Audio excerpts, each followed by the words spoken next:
Today, I am joined by a professor from an Ivy League school to help me understand some big topics. What's going on with diversity, equity, and inclusion, civil rights, this military helicopter crashing into an airplane over the Potomac, and much more. Thank you, William Jacobson, for joining me today. Thank you for having me on. So Bill is a conservative law professor at Cornell University and a founder of equalprotect.org. He does a lot with educating on DEI and civil rights and different lawsuits like that. One thing I want to understand, Bill, is I feel like DEI, diversity, equity, and inclusion, was a hot buzzword, especially with the Democrat Party. Now it seems to be used to describe someone who's unfit for a job, doesn't have the qualifications, maybe got their position based off of gender or sexual orientation or skin color. Why was this seen as good? Is it good, or is it actually dangerous? Well, I think you've got to go back a number of decades, and I know we have limited time, but I think we can survey that this arose out of what was called critical legal theory in the 70s and 80s. And I was a witness to the birth of critical race theory in the early 1980s at Harvard Law School when I was a student. It wasn't called critical race theory at the time, but critical legal theory was a theory that all of the things we take as norms in the law are actually meant to preserve positions of power. So it was a very Marxist economic sort of class basis that the entire legal structure, the court system, the laws we have, the legislation, the regulations were all meant to maintain a power structure. And that was class focused, classic Marxism, class warfare focused. In the 80s, they began to inject race into that equation. And so then you developed what was called critical race theory out of critical legal theory, which said that these same structures that were meant to previously protect class status are actually meant to protect racial status. And that developed over time into critical legal theory, and it gained widespread adherence in academia, in law schools. So the people who say, when we had this debate a few years ago, well, that's just a legal theory taught in law school. That's partially right. It was a legal theory taught in law school. But what happened is at some point over the last 10 to 15 years, that legal theory, that theoretical thing that law professors debated and wrote about, moved into the mainstream campus culture. And that's when you started to hear terms like diversity, equity, and inclusion. And the way I would describe it for people is, first of all, don't get hung up on the terminology. We don't need to debate what it is or it isn't, but it's a racialization of everything. And so diversity, equity, and inclusion are the mechanisms by which critical legal theory and critical race theory are put into action. So critical race theory is the theory. Diversity, equity, and inclusion on campuses are the programs, the platforms, the training sessions that implement critical race theory. And that's how I would describe it. And over time, it didn't happen overnight, but you began to build up bureaucracies and ideologies on college campuses that really was found very few other places in society. But what's happened on campus did not stay on campus, unlike Las Vegas. It didn't stay in Vegas and it didn't stay on campuses. And you ended up having a lot of students who would graduate who were frankly indoctrinated or adhered to this ideology, who then moved into other sectors of society, corporations, particularly HR departments, foundations. A lot of the old stodgy conservative foundations, like the Ford Foundation, these people captured the institutions. And then it began to move into government. And so it was a process dating back to the early 1980s, critical legal theory to critical race theory to diversity, equity, and inclusion. But the unifying theme throughout it is that everything is looked at through a racial lens, and to a much lesser degree, other identity group lenses. They have proliferated the last few years, different identity groups, but the core is still critical race theory and racial identity groups. And that's what happened. The way it moved heavily into society, and most people came to understand it, was post George Floyd. That after George Floyd died, there was a mad rush on campuses and in corporations and in government and in foundations to fund racial justice. And what they really drew upon were the critical race theory ideologies as articulated in a variety of different ways by people like Ibram Kendi, how to be an anti-racist. And so diversity, equity, and inclusion post-George Floyd also became what I think is just a euphemism called anti-racism. And that's how it happened, and that's how it got everywhere. And all of a sudden, post-George Floyd, the summer of 2020 was a very ugly summer in many ways. It was an ugly summer because of the riots and the looting, but it was also a very ugly summer in corporations and government and academia, where there were purges of people, because the paradigm of anti-racism was you're either with us or you're against us. You are either anti-racist, which means you're actively seeking to dismantle our system, or you're racist. There's no in between. And Ibram Kendi's been very clear that there is no such thing as not racist. You're either anti-racist activist or you're racist. And so this is how it all developed. And a lot of people felt, where did this come from? It came out of nowhere. Well, no, it didn't come out of nowhere. It was 20 to 30 years in the making, and it captured key institutions in our society. Okay, so like the story of the boiling frog, it's just so gradual. You don't realize the water temperature has doubled. And so over those 20 years, it's just, but the real, I guess, kickoff point was after the George Floyd situation, where now the media is pushing all the time. Are you a racist? Would you put your boot on the neck of a person? That kind of a thing. How did this get picked up among corporations? Was it groups like BlackRock or Blackstone or others that were saying, wait a minute, we want you to run your business based on climate change goals, or based on hiring goals, or based on equity? Is that how it kind of started to get into corporate America?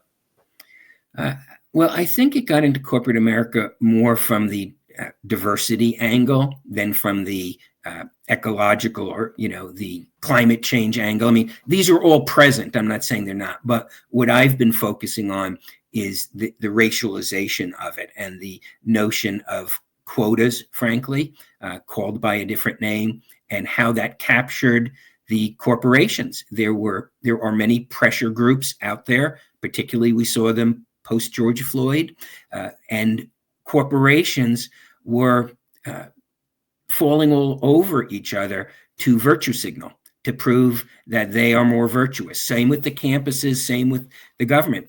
I saw a statistic, and I think it's probably about right, is that post George Floyd, philanthropies, foundations, and corporations pledged 50 billion with a B dollars to racial justice efforts. Now, not all of that was paid. In fact, one of the complaints from the activist groups is, you promised us all this money, where is it? Nonetheless, many, many billions of dollars flowed into activist groups, flowed into creating centers on campuses, flowed into subsidizing professors who adhere to this. And so what happened is, I think it was just a mad, I'm not sure what the right term is, social contagion, I think is a term that's frequently used, that post George Floyd, everybody was trying to prove that they are more virtuous than everybody else, and that they are behind this movement. And nobody other than us and a handful of others, other than me and a handful of others, really looked at this movement, understood what the movement was, understood what the goals of the leaders of the movement were. And there was a purge in academia. There were attempts to get, in the summer of 2020, professors who disagreed with this agenda fired. We covered a lot of them at the website that I run, legalinsurrection.com. And so, yeah, I mean, the boiling frog, until the frog realizes it's too late, the frog doesn't realize it's boiling. And so, that's how it came out. But George Floyd's death and the mad mania to fund and to virtue signal what were very corrosive ideas, which actually have nothing to do with equality. They have to do with racial retribution and racial grievances, not equality. That took over so much of society. Okay. Yeah, I remember after George Floyd interacting with several Black Americans, and each one of them made comments to me about how they didn't like that I was successful because my ancestors had owned their ancestors. And I said, I'm from Europe, and then we moved to Utah. There's no slavery in my history. And they couldn't believe that a white person wouldn't be connected to slavery, even though slavery was only a very small percentage of the population. As horrible as it was, just mathematically, it was a very low percentage. But I remember also people coming onto my YouTube channel saying, you need to talk about George Floyd more. You're a racist. Say his name. And I was like, wow, I covered this story. I'm not going to cover it every night. There's other news stories that I need to cover. So that was my only personal experience with. All of a sudden it was like all of this heat and tension was put on me for something that I'm like, I don't really even understand what's going on. Yes, I think that the lives of Black people matter. Yes, I think it's sad that this guy died, trying to cash a counterfeit $20 bill at a bodega or whatever it was. Help me understand. President Trump and others have said that wokeness and DEI have infiltrated the federal government as well as the U.S. military, and it's actually weakening both. Give me your thoughts on that. Well, Joe Biden in 2021 issued an executive order, which has now been rescinded by President Trump, forcing diversity, equity, and inclusion. I think he used the term racial equity. I think that's the term of Biden's executive order in 2021 and again in 2023, which mandated that the federal government agencies promote the idea of racial equity, which is simply discrimination. That's what how the term equity is used, as opposed to equality. So the federal government was not mandated to inject equality into its hiring processes and its grant processes and its contracting processes.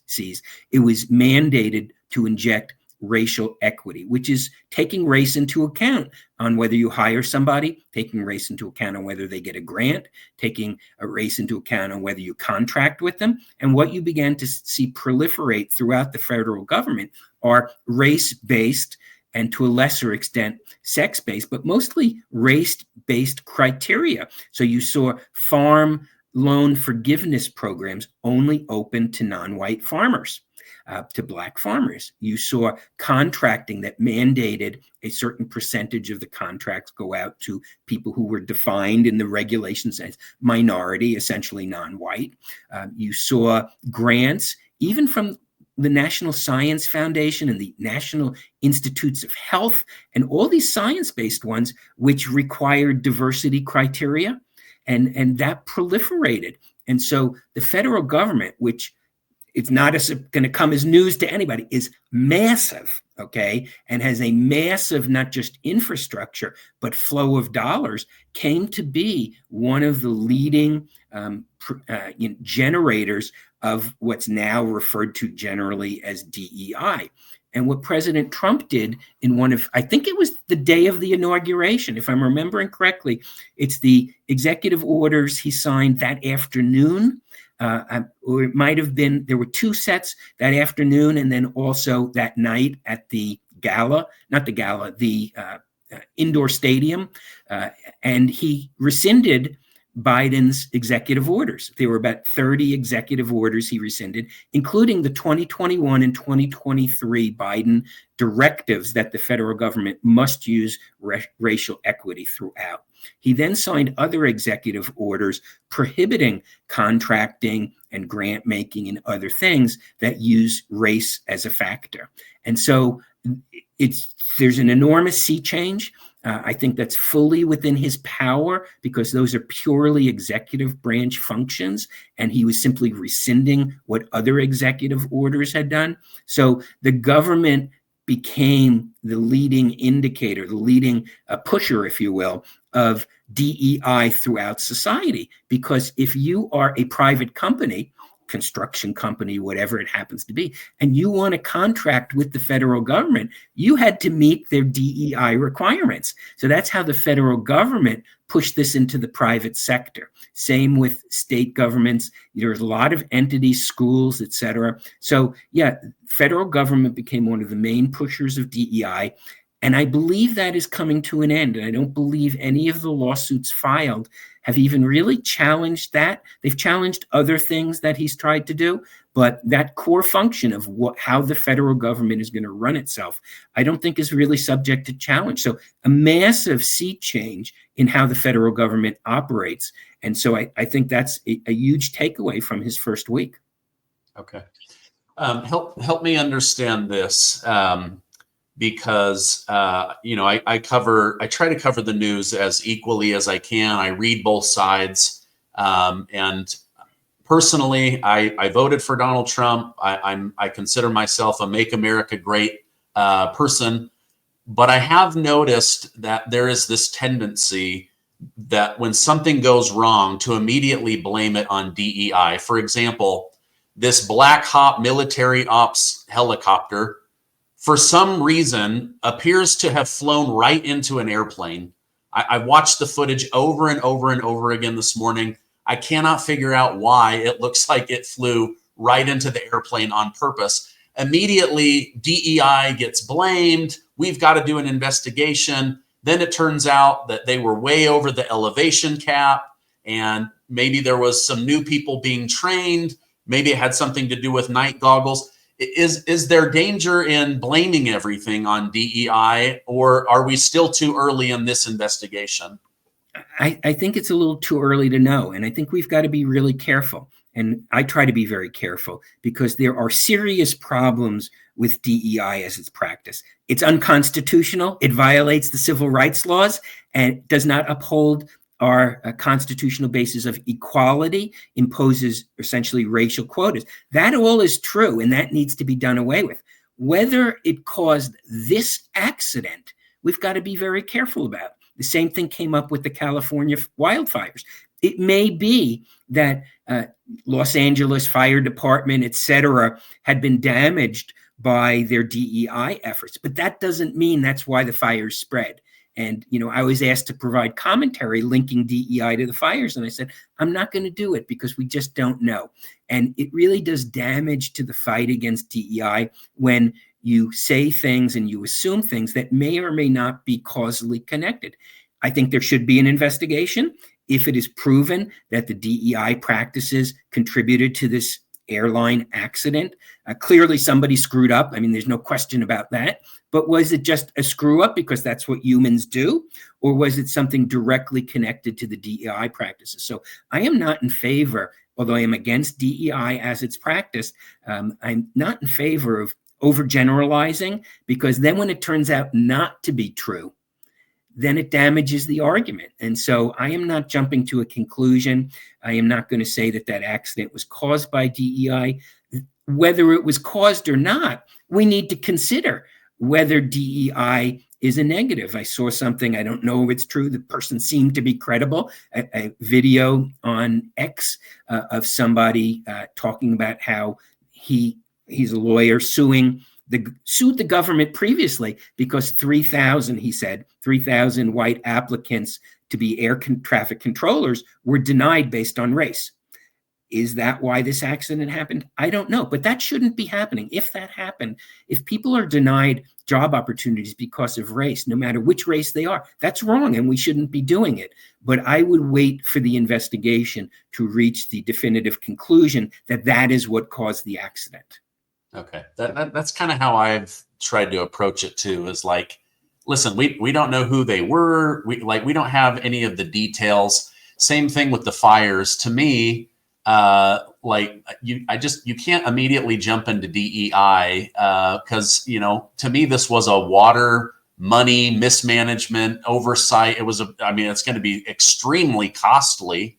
But just to immediate, it's almost like when you start calling everyone Hitler, then evil people who behave badly, like everybody's Hitler, nobody's Hitler, And it's the same with calling people racist or anti-Semitic or Islamophobic or whatever. When you overuse something and just apply it as a broad brush to tar people you don't like, it loses its meaning. I mean, there are actually racists in the country, but just because I oppose Obamacare doesn't mean I'm racist, but that's what we were called back in 2010 when we opposed Obamacare. You're racist. How is it racist to oppose a medical policy, insurance policy? So yeah, I agree. We can't just be, willy-nilly blaming DEI for everything, because there are real problems created by DEI.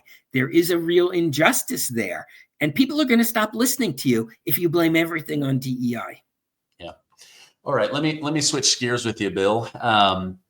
So after October 7th, the attack on Israel, all of a sudden, these college campuses, specifically Ivy League universities, it seemed, were having these massive protests, mostly in favor of freeing Palestine, defending Palestine, even though in this case, they were the attackers, Hamas was the attackers.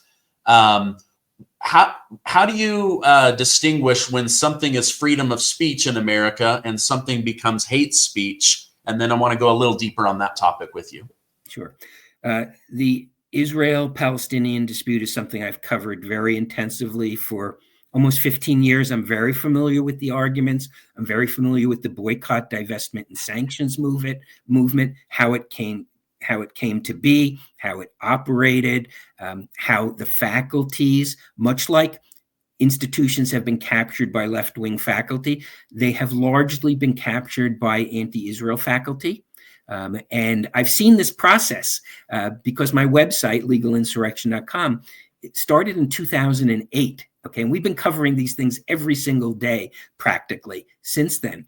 And so the notion that things changed after October 7th is not really true. There were violent demonstrations against Israel long prior to that, including at Cornell, where I teach.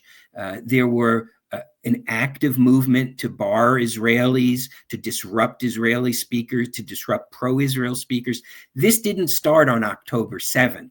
What happened on October 7th is it really shocked a lot of people, because these same contingents on campus, now we're no longer saying, oh, we shouldn't use sabra hummus in the dining room, and which is kind of stupid.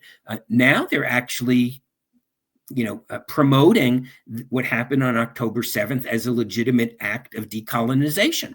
And I think that shocked a lot of people. And it really only shocked the people who hadn't been paying attention.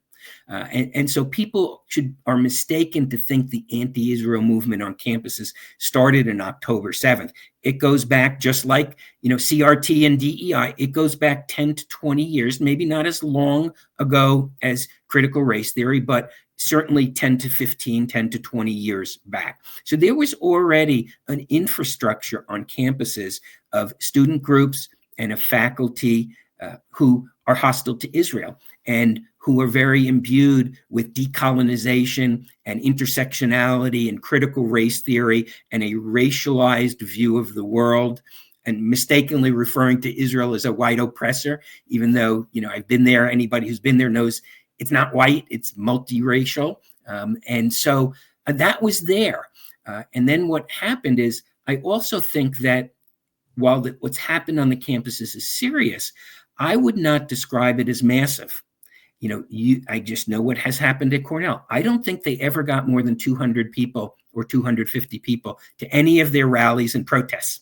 But you pack 250 people into a small space and you strategically take video and photos to make it seem like there's 2,000 people there, you can create a misimpression. So there is an active anti-Israel movement on campuses. They are very vocal. They are very aggressive, but I would not describe it as massive. I would describe it as very strategic, very well organized, nationally coordinated by groups like National Students for Justice in Palestine and other national groups who have achieved a lot more than their numbers really warrant. 100 people taking over the library looks really bad on video, and it is, okay? I'm not saying it's not bad. 50 people occupying the president's office looks really bad on video and can create the impression that this is a massive student uprising, where it's really not. So I'm not saying it's not serious. It is serious. 100 people can intimidate a campus. If they set up checkpoints, if they set up Zionist-free zones, things like that, like you saw at UCLA, where they physically made you swear you were not Zionist before they would allow you to enter public spaces on campus. If you saw what happened at Columbia, where they trapped custodial staff in the building. I mean, this is bad stuff, but I think people need to understand it is not the majority of college students. It might be the majority of faculty, but it's not the majority of college students. Getting to the second half of your question, where do you draw the line? I think the line is drawn between conduct versus expression. And so if you take over an administrative building, that's conduct, that's not expression. If you march through the library with the specific intent of disrupting students from studying with electronic bullhorns inside a confined space, that is not expression, that is conduct. And so the conduct versus speech is very important. And I think that speech, even speech though, is not unlimited. The so-called heckler's veto. You have no right, assuming the First Amendment applies, you have no right to prevent somebody else from speaking or being heard. I mean, that's just the law. So the concept that, we are allowed to march with bullhorns and disrupt people from studying, or we are entitled to bar them from public spaces on campus, or we are entitled to blockade them into a building, creates a tremendous fire hazard, or any of these things, or set up checkpoints. None of that is speech, and people have a misimpression. The way I like to look at it is it content neutral, what the schools are doing in enforcing this? Are they barring only anti-Israel students from marching through the library with bullhorns, or are they barring everybody? And my understanding almost everywhere is that these are content neutral rules. It doesn't matter what you're shouting through the bullhorn. You can't do it in the library when students are trying to study. It doesn't matter, what your viewpoint is. You can't heckle and prevent a speaker from speaking. It just so happens that, in my observation, at least 99% of the time, maybe 100% of the time, it is the anti-Israel students who are doing these things. So it's really misleading to say, they are the only ones being punished. Well, yes, they're the only ones doing that conduct. So that's where I draw the line. Is it conduct or speech? And are the rules that are being enforced, are they content neutral? And I think there's been a lot of publicity on that. And frankly, there are people who want censorship based on the content, but I haven't seen the schools doing that. Okay. Wow, that was actually very helpful, Bill, because I only saw it from a video perspective. And I love how you distinguish like an idea and speech versus your conduct. Because President Trump, recently came out and said, hey, if you're a foreign student here and you're behaving badly, we're going to remove you. You don't have the privilege of being here. And at first I thought, where is that line between freedom of speech? But if someone's coming from a foreign nation, they're taking, a spot in a university, and then they're behaving badly, that's the conduct that would get them removed versus their thinking or speech? Well, I think it depends. That's a slightly different issue because that's the terms of their visa. When we allow people to come into the country on a visa, we can impose conditions on it.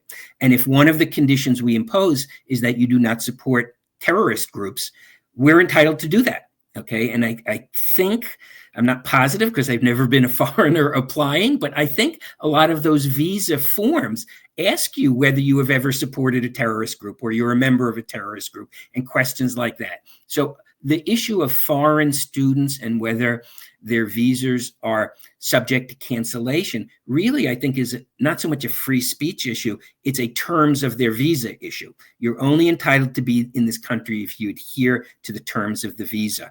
And I think what people are saying is that support for Hamas, support for Hezbollah, support for other terrorist groups violates the terms of the visa.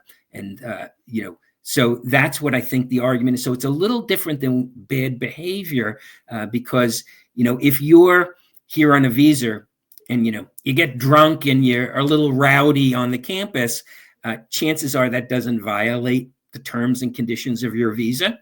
On the other hand, if you are voicing support and perhaps even material support for terrorist groups, that might violate the terms of your visa. And so that's what I think the issue is, that is it a violation of the terms of your visa, and are you deportable? And I don't know what the visas say, but I've heard what government officials have said about it, and that I think they've mostly framed it in terms of violating the terms and conditions on which you were allowed as a foreigner to be in this country.